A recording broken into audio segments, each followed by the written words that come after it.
welcome to What We Go and Do. I guess we're ready to start. I don't want to take up more time than you have.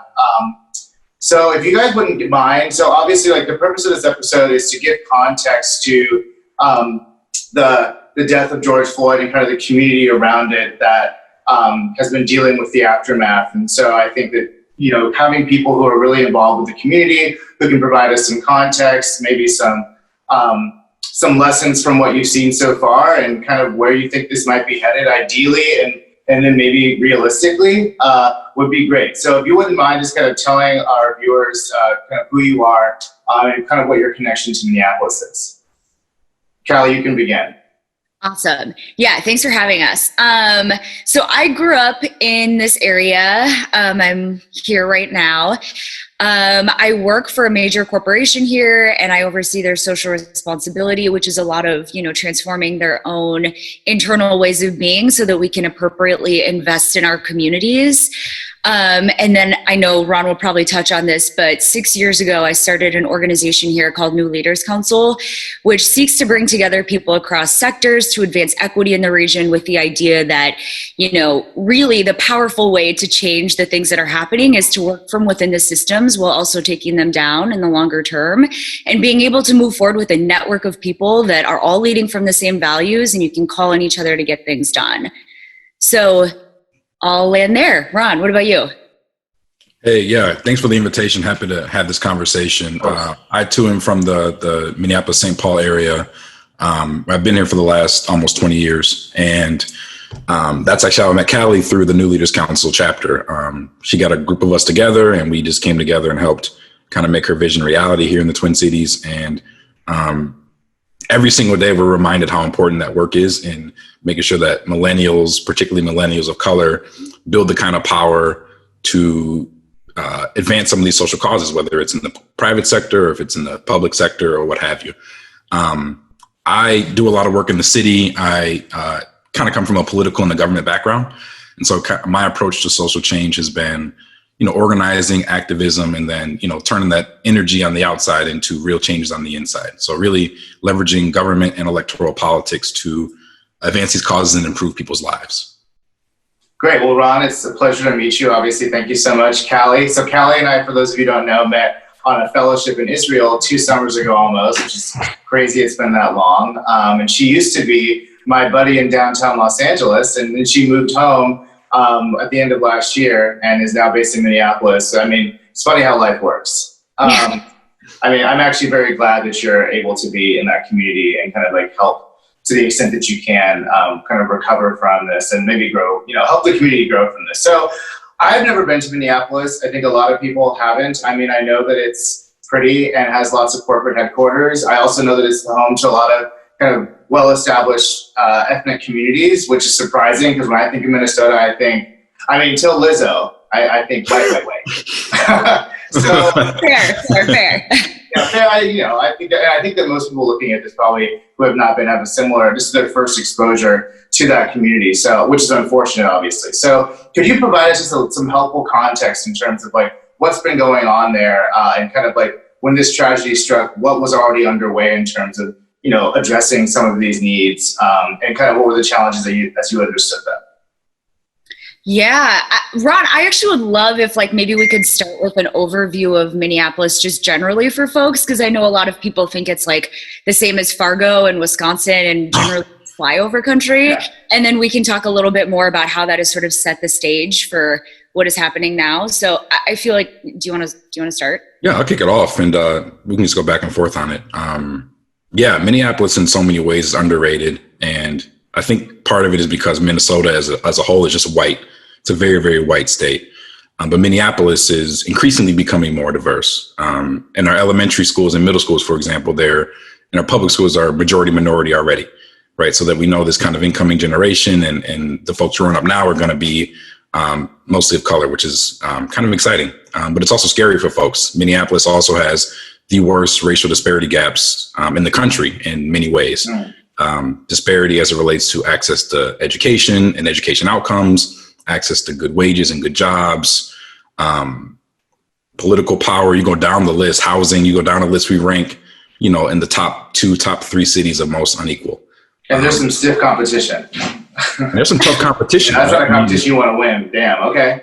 No, I mean, I was telling Callie, it's kind of the tale of two cities, right? On the one hand, we have a lot of articles about how great it is to live in Minneapolis, how rich the job market is. We're the healthiest city in the country, #1 park system in the country, right? One of the most bike friendly cities in North America. I can go down the list with how good the good parts of Minneapolis is. But if you're not white, you're not really experiencing that reality. And we've been plagued with that for a very, very long time. When you think about just how unequal that we've been, it's no surprise that we're at this place today, right? If you keep going, you can only be unequal for so long. And it hasn't been without trying either. I think that we've put in a lot of effort to close those gaps, but unfortunately the story isn't told. One, just how diverse our community actually is, and two, just how bad the outcomes actually are for Black and brown folks.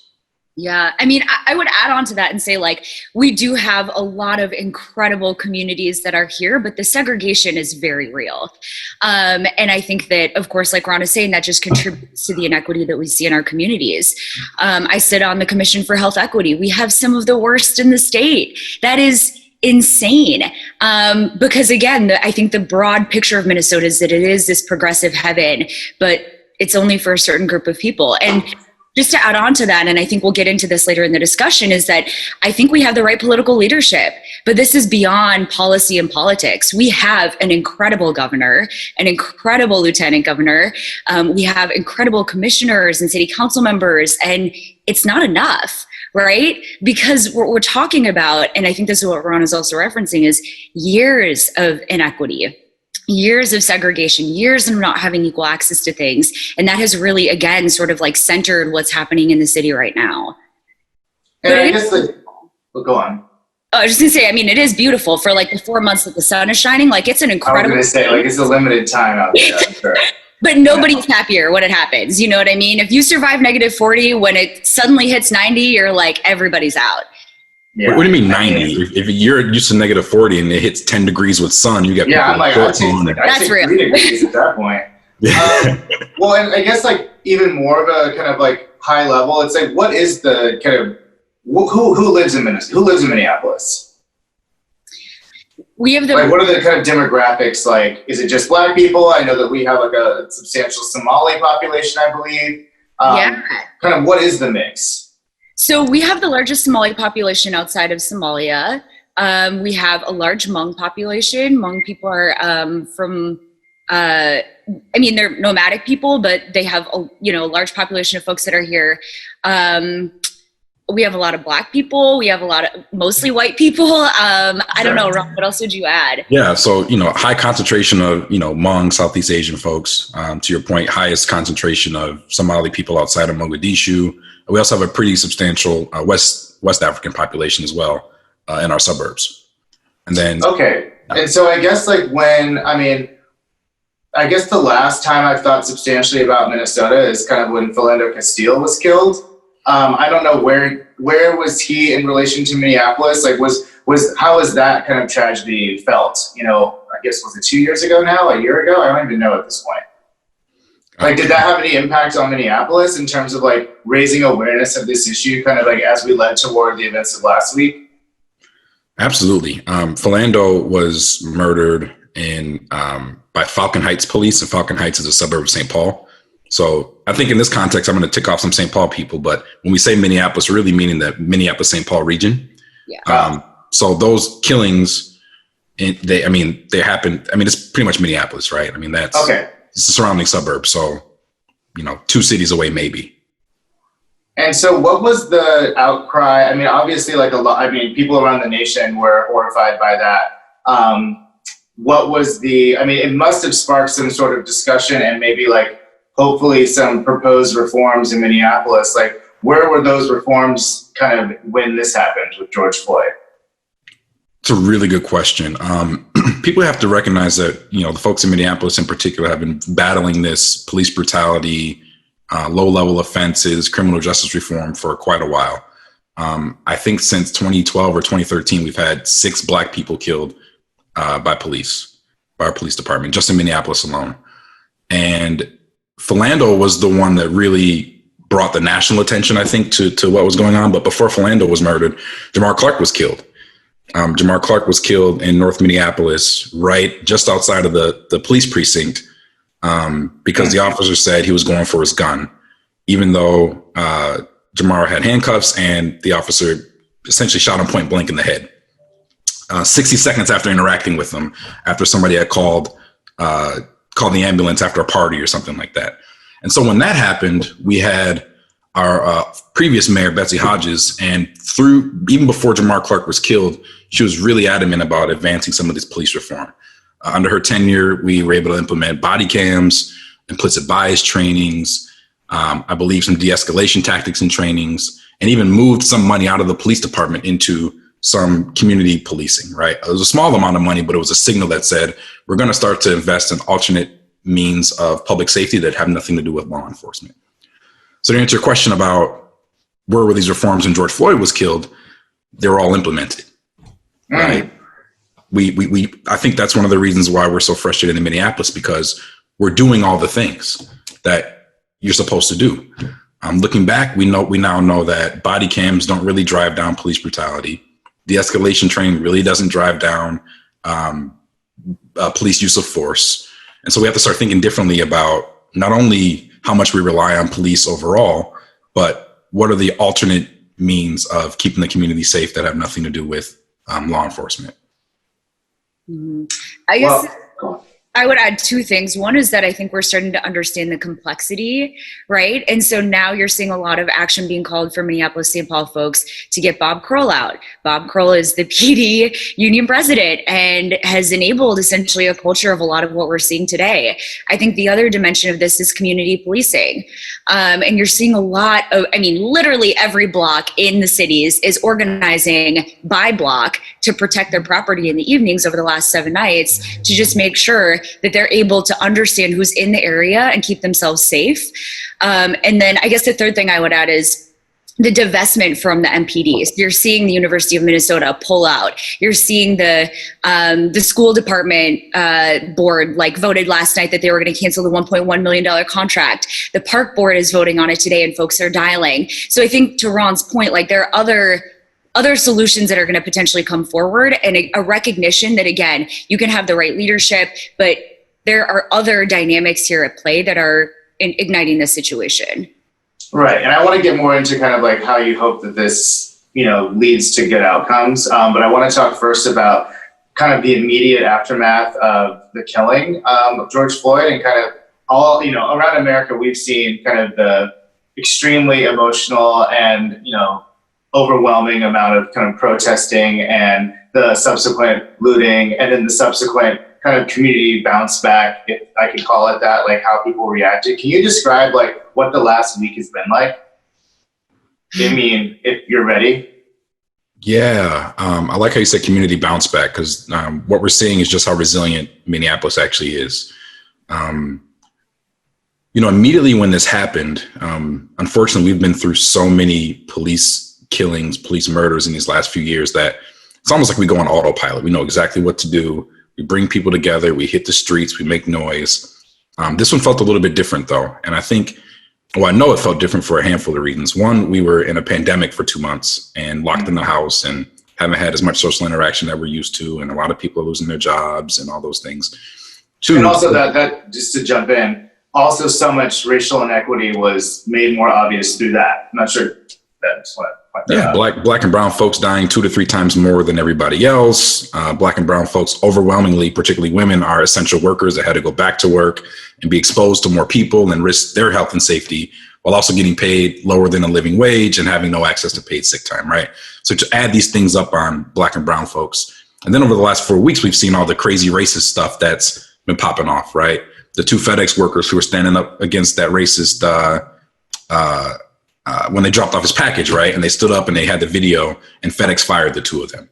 You think about the Karen in Central Park who weaponized 911 on a black man just for literally recording her while she was breaking the park rules, You think about Ahmaud Arbery, who that video finally came out about a month ago, and we're still reeling with that. You think about Breonna, who was killed, right? On May 1st, these two folks got in a fender bender and the white dude shot up the black dude and said he feared for his life. That happened in St. Paul.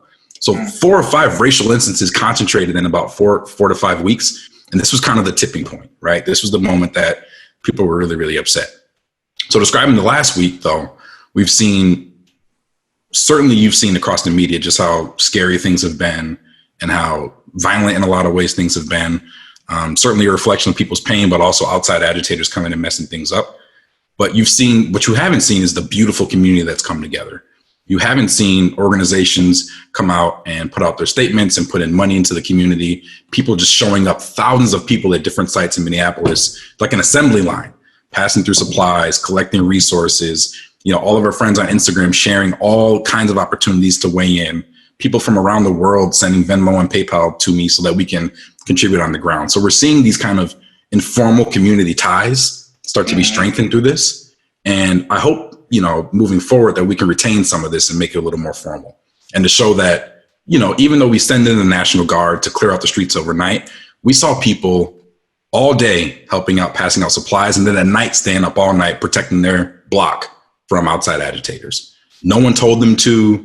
It wasn't part of their job. It was like, hey, I'm getting to know my neighbor. We're going to organize a block captain. We're going to band together because we don't trust law enforcement to keep us safe. We're going to keep our own businesses safe.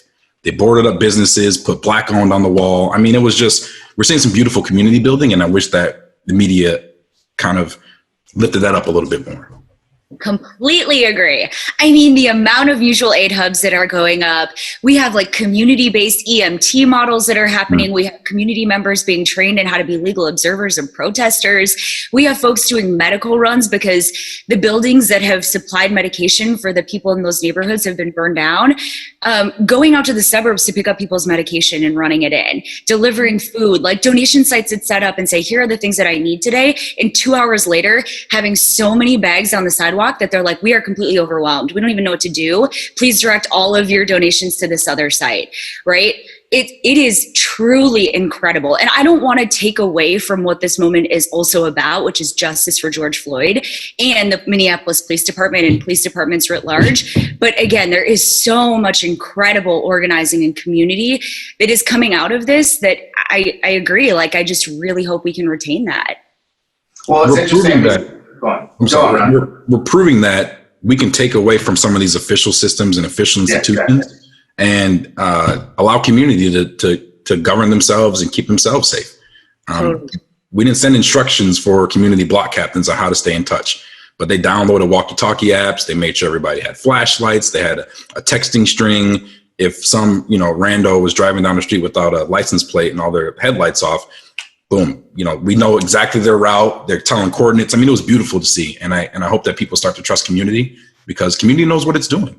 We really do. Yeah, 100%. And I think that speaks to a larger point too, because there's networks of, yes, like safe houses and getaway cars and all these for people who get stuck and need support. And like, it is on us, right? Again, like we have the right leadership. We're changing policies. That is going to take a long time and we should pursue that. But it's also on us, right? And like, we belong in this world together. We are interdependent. We have to absorb that, make that real, and like really look out for each other. And I think we're starting to see the seeds of that. And that's amazing. So I do hope that, you know, in a couple years, to your question, Tre, like that can continue to manifest itself as well as the other systemic changes that were already taking place in our city.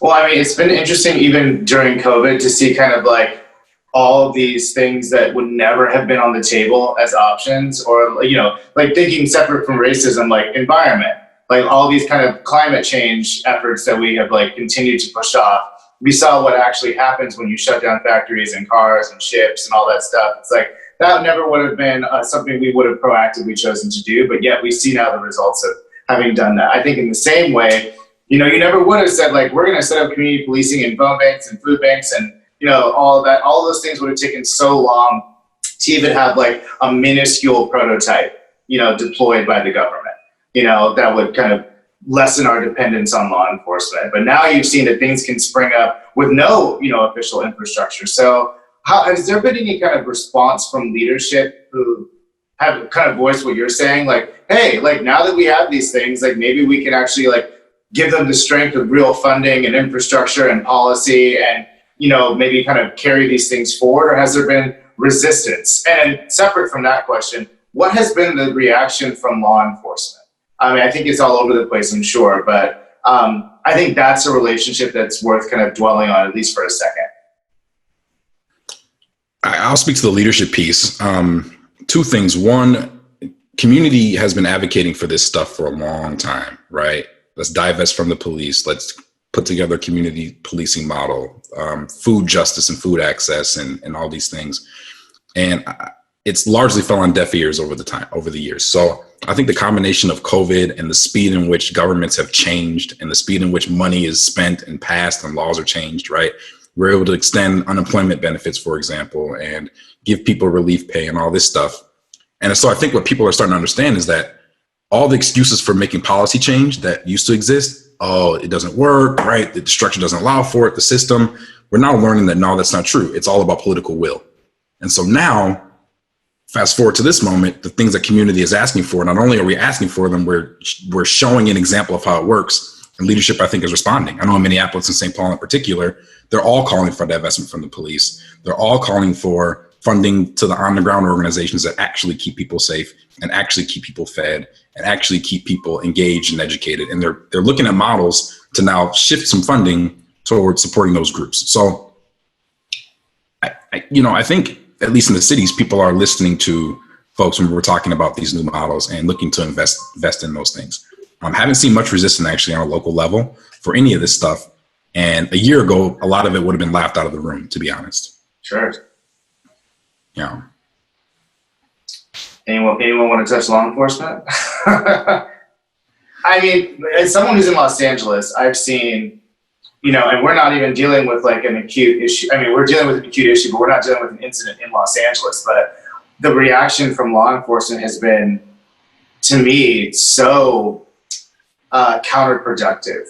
And it's like, here we are protesting over force and brutality, and you're responding with like even more intense versions of that. And yet, and like you saw what our police chief said, where he said that we're protesting are as responsible for George Floyd's death as the cops in your city, which not only makes no sense, but is indicative of kind of like this adversarial relationship that they want to keep and that they're going to grow, honestly. So I would hope that since this incident was located in Minneapolis, that the law enforcement has that kind of a closer tie to the incident, and these are, presumably people who live in Minneapolis too, and don't want to see a city that's burning out of control. So 96% of our police force in Minneapolis lives outside of Minneapolis. That's one big problem. That there's a huge, in my mind, gap in connection to the actual place that they're supposed to be protecting and serving.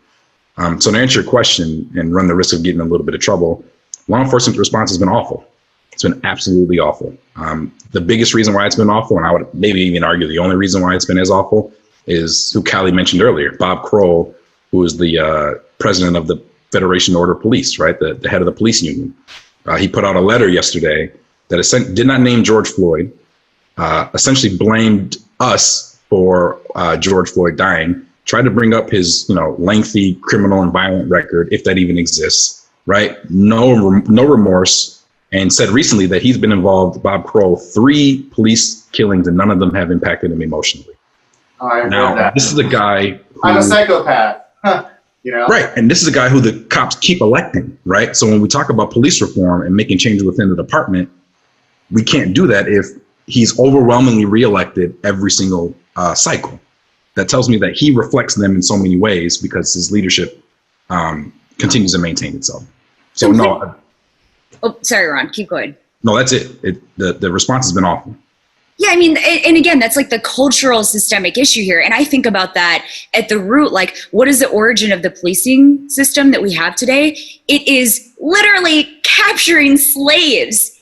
So they're still out here hunting black men. What do we expect from a system whose origins are that? You can't get away from that, right? Like, that is always going to be embedded somehow into what we have today. And that's disgusting. So, I mean, to be honest, like, yes, I am disgusted, and I think that there is a lot of change that needs to happen there, but I'm also not surprised because this is how systems work. They are set up to function as they are originated. Like, that is the intent. That's what we have. Mm-hmm. Mm-hmm. Well, I mean, I think that in this case, unfortunately, the incidences have gotten so bad and the public sentiment, I think, has shifted substantially, that I was talking to a lobbyist a couple days ago, and she was like, we say that pigs get fed, hogs get slaughtered. And meaning that organizations that kind of give and take, that are reasonable in their requests, that kind of undertake reforms when politically reasonable, those things kind of survive. When you get to the point where you have impunity, where you're making unreasonable demands that no normal person thinks is reasonable, where you're so far away from public sentiment and you overreach, I think then you're very vulnerable. And I want to believe that these associations and the Bob Krols and all them, they have miscalculated what people are willing to tolerate, and that maybe Minnesota can be a place where we can start to see substantial reform because of this situation's kind of gravity and the alarm that it's raised. And hopefully the reforms that you guys put in place signal to the rest of the country, hey, the Bob Krols is done, and we can actually start to, California has some of the worst laws. Liberal California has some of the most draconian and kind of law enforcement protecting policies in the nation. And so I'm really hopeful that kind of what can come out of this, if George Floyd, died for anything, hopefully it is for a world that kind of starts to roll back all this impunity and lack of accountability. I didn't want to take up too much of your time, but kind of what would you say to kind of give us a little bit of hope, or kind of obviously this community-based activism and organization that's sprung up hopefully can kind of continue to have legs and more resources. But in terms of changing a culture, what do you think is feasible?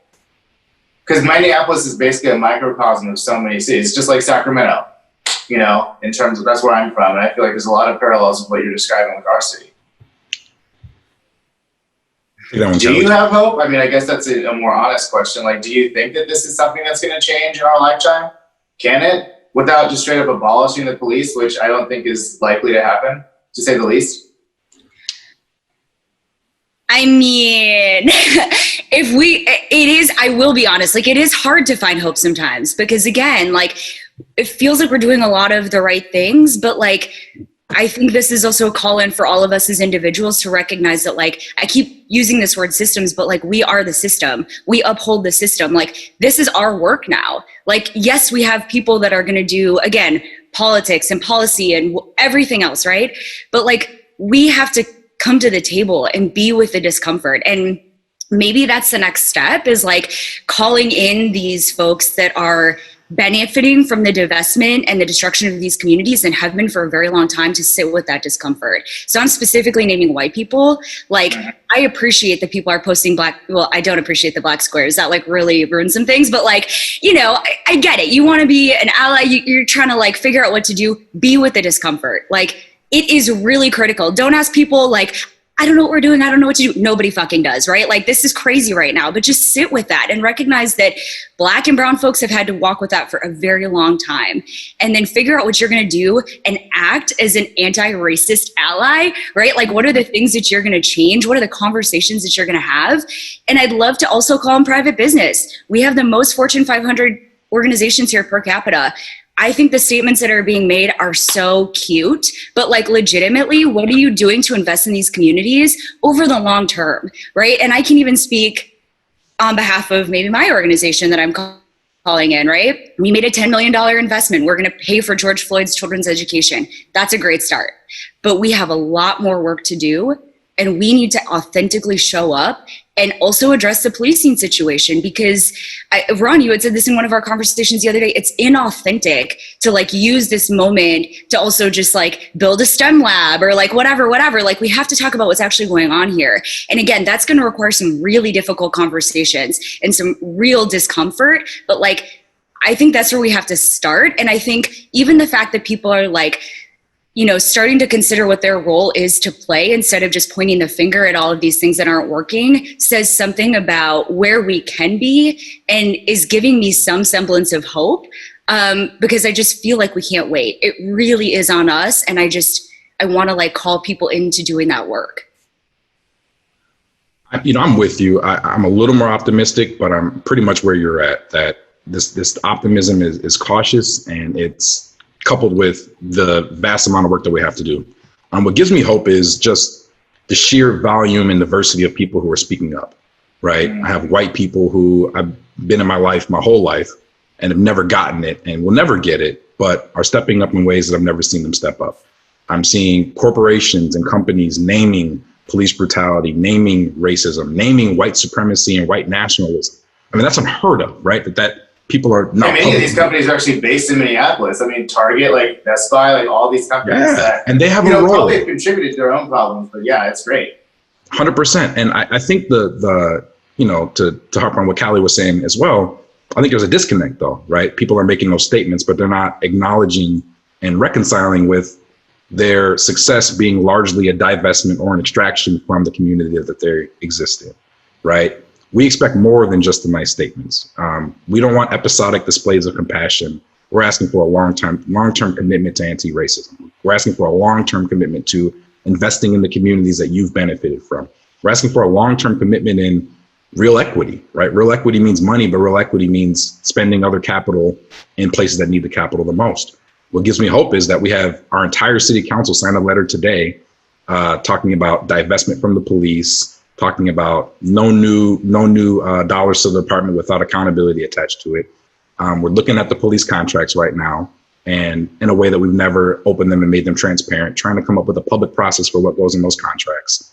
We're starting to see people say, you know what, maybe law enforcement isn't the best alternative to, or the best means of keeping our public safe.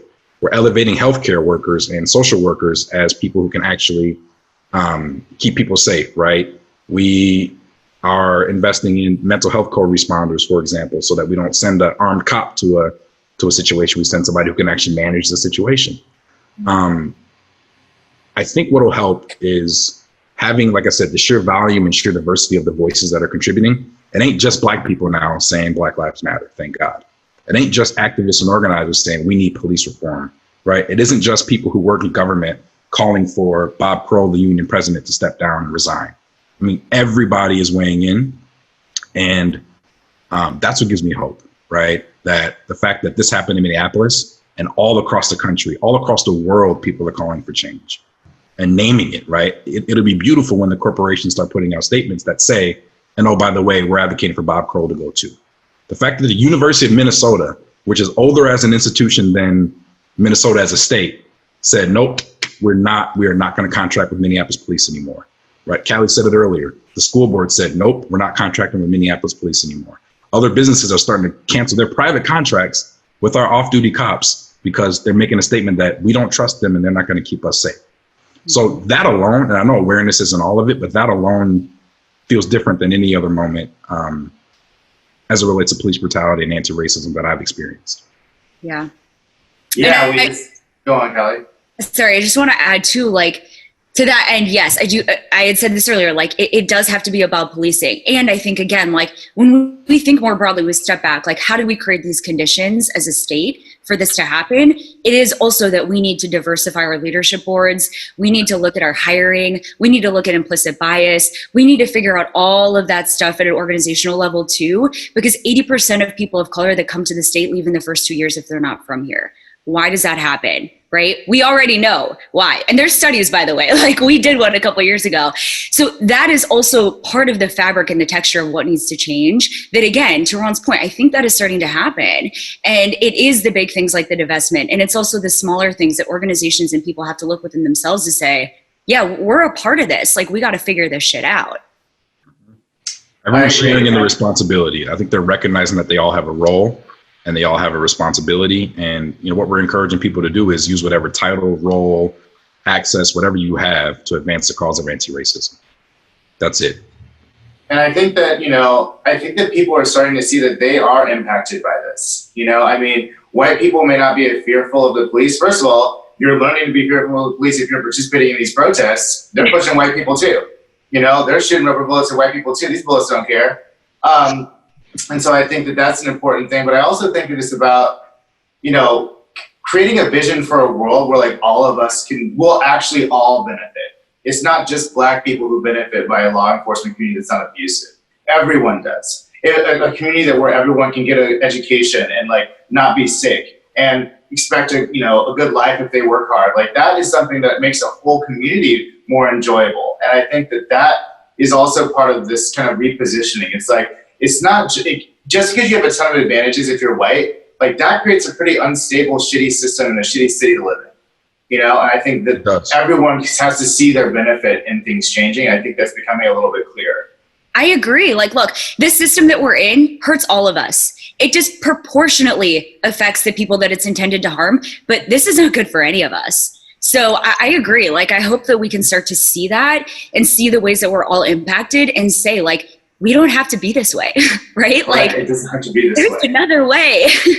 I mean, human beings created this problem, and so human beings are going to be the ones to solve it, right? That the beauty, I think, of focusing on anti-racism and anti-Blackness is that once we solve for that, again, to your point, everybody benefits from that. Angela Glover Blackwell, who used to be at Policy Link, talked about the curb cut effect. I think it might even be her theory that says when you build a curb cut on a sidewalk for somebody who's in a wheelchair, everybody benefits from that curb cut, right? So when we focus on making conditions better for Black folks, everyone's going to benefit from those conditions being better. It ain't just like we focus on anti-racism and now Black folks aren't the only ones getting killed by cops. Now white people are going to start getting killed by cops. No, it means that no one's going to be killed by cops now. Right? When we focus and say, hey, there's a lot of police brutality on the Black community. Let's invest in community alternatives to safety. Everybody benefits from those community alternatives. And if that's how you get on board because you see a benefit from it, I think that's fine as an entry point. I hope that when people opt into this moment, that they're on this path of participation for the rest of their lives. They recognize that this isn't just a moment to take your selfie and, you know, do the trauma porn thing, right? This is your access point, but once you're in, you're in. There's no going back. You can't not be anti-racist anymore, or you can't not be committed to anti-racism anymore. No more passive non-racism, right? Like, this requires you to change your life. George Floyd died, right? Changed the world. Now it's up to them to change their behaviors and change their lives in response. Yeah. Well, we will all be better off. We'll all be better off. And that's the point. It's like we will all be better off. And I think, you know, we aren't going back. Whatever comes after this is not the same as it was, whether that can be a much more hopeful, kind of like much more progressive reality that we've been struggling for generations, or hell, you know, one is coming, or some in between, but it's not what it was. So I just want to thank you guys so much. I know how crazy it is. I know that we're awaiting the announcement of the kind of other 3 officers and whether they'll be charged. And I anticipate no matter what the outcome of that is, you know, there will be a lot of activity in Minneapolis. So I stay safe. This has been really informative, and I guess take care of yourselves, please. Tre, really appreciate the invitation. Really good to meet you. Let's have some more conversations. This is really good. Absolutely. I'll be checking back in. I have your number and your email now. So, track me down. Sure. Right. Callie, thank you so much for organizing this. Yeah, really of course. And I think people will get a lot out of this. So I'm glad that we started here. Absolutely. Yes. Thanks, Tre. Thanks, Ron. No worries. Take care. Appreciate it.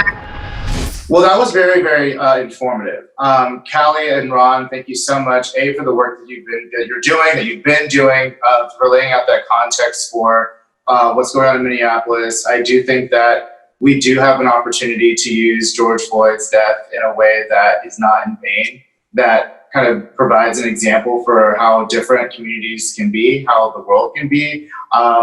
I like that we've seen kind of that Midwestern that white politeness, kind of make a way for change and kind of getting your hands dirty and sitting with discomfort and actually understanding what your role is to play. I think that in so many communities like Minneapolis, it's the white people who are now getting involved and who are now kind of opening their eyes to this inequity and kind of understanding that they're, you know, benefiting from a very unequal system, but that actually everyone's losing because we have horrible, horrible systems that are killing us and providing kind of unstable and unequal environments. And I think that there is room for hope.